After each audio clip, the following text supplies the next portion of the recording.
再来看消保会顶个月伫台南高雄抽验22间的冰店，高雄抽验的9间有8间大肠杆菌超标，有1间甚至超标20万杯。台南抽验的8间有6间无合格，其中有1间大肠杆菌超标7万杯。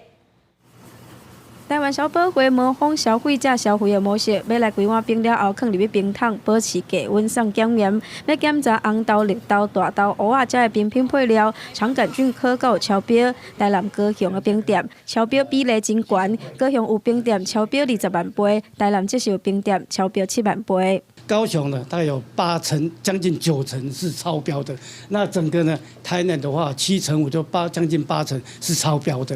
所以这个结果情况是相当不理想。冷藏的过程有没有产生问题？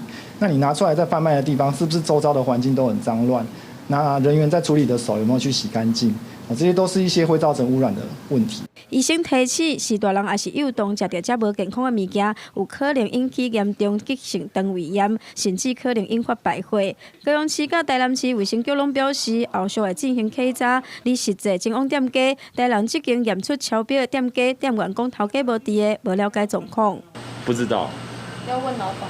要问老板。高雄超标的店家拄好好休困，联系电话嘛无人接。台湾消保会表示，毋是遮尔热的10月，冰品遮尔悬的比例超标，政府就要重视。记者王刘婷、柯正俊高雄台南报道。